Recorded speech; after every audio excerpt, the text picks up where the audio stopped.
प्रदेश सरकार में हमारे मंत्री आदरणीय हेमाराम जी और हेमाराम जी का 2 या 3 दिन के बाद जन्मदिन है 75वां। तो अब सब जोरदार तालियां बजाकर हेमाराम जी का स्वागत करो और ये भगवान से दुआ करें कि आज से 25 साल बाद इनके 100वें जन्मदिन पर फिर यहाँ पे ताली बजाएंगे हेमाराम जी। मुकेश भाकर जी हमारे विधायक लाडू से, हमारे पूर्व मंत्री और पूर्व विधायक नसीम जी, बनाराम जी, मीरा देवी जी प्रधान, रामनारायण जी प्रधान, विजयदत्त जी चौधरी साहब, ज्योति खंडेलवाल जी, प्रशांत शर्मा जी, महेंद्र लापता जी, इरफान चौधरी जी, लक्ष्मण जी, ब्रिज किशोर मेहरा जी, पूराराम चोहल साहब, गोपाल जी, राजूराम जी, कमल बकोलिया जी, अनिल चोपड़ा जी, मंच पर उपस्थित सभी नेतागण और आज पर्वतसर में नागौर में इतनी बड़ी संख्या में पधारे हुए मेरे किसान भाइयों, आदरणीय बुजुर्गों, माताओं, बहनों और दोस्तों, आज से कुछ दिन पहले रामनिवास जी जयपुर में मुझसे मिलने आए थे और इन्होंने कहा कि मेरे क्षेत्र में नागौर में हम सब किसान भाई मिलकर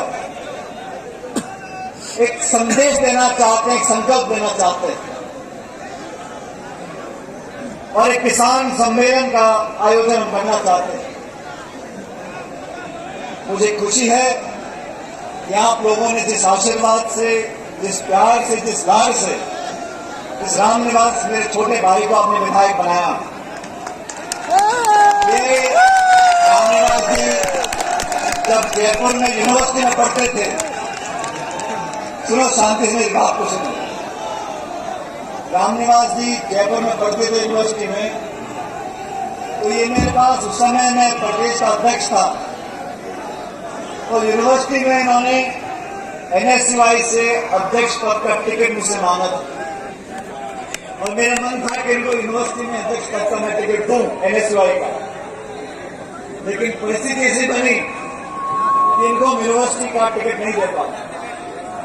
लेकिन 2018 के विधानसभा चुनाव आए और मैंने दिल्ली में जाकर राहुल गांधी जी को बोला, सोनिया गांधी जी को बोला, मैंने कहा हमारे को कांग्रेस पार्टी को नौजवानों को ताकत देनी चाहिए। और उस समय मैंने मुकेश जी और रामनिवास जी को मैंने कहा, रामनिवास मैं तुम्हें यूनिवर्सिटी का टिकट तो दे नहीं पाया, मैं तुझे MLA का टिकट दूंगा और मैं धन्यवाद करना चाहता हूं आप लोगों का, अपनी बहुमत से रामनिवास जी को विधायक बनाया। पिछले 4 सालों से मैं खुद इस बात का गवाह हूं, रामनिवास जी ने ऐसा कोई मंत्रालय नहीं छोड़ा, सचिवालय का कोई कमरा नहीं छोड़ा, अपने क्षेत्र को विकसित करने के लिए योजनाएं, बजट, पैसा, विकास का, सड़क का, स्कूल का, अस्पताल का, बिजली का, जो का मुसक्का तो उन्होंने बनाया। जब मैं सरकार का हिस्सा था तो उन्होंने मुझे कहा था कि मेरे विधानसभा क्षेत्र में हमें आधी दर्जन पंचायतें और बनानी है। उस समय नया परिसीमन हुआ और मुझे खुशी है कि पर्वतसर में नई 6 पंचायतों का निर्माण हम लोग कर सके रामनिवास जी के संघर्ष के कारण। साथियों, आज हम इस सभा में मौजूद हैं और बड़ी संख्या में मेरी माताएं बहनें बैठी हैं। मैं आपका कायल हूं कि आप आज इस सभा में मौजूद हैं। आज देश के सामने, प्रदेश के सामने बहुत से गंभीर सवाल हैं। आप जानते हो इस देश में 2/3 आबादी जमीन पर, कृषि पर निर्भर है और किसानों की व्यवस्था को बेहतर बनाने का वादा बीजेपी ने केंद्र में सरकार बनाने से पहले किया था। आज लगभग 8.5 साल पूरे हो गए भाजपा की सरकार दिल्ली में बनी है और किसान के जो हालात हुए हैं, ये वो सरकार है जिसने सरकार बनने से पहले कहा था कि हम किसान की आमदनी दुगनी करेंगे।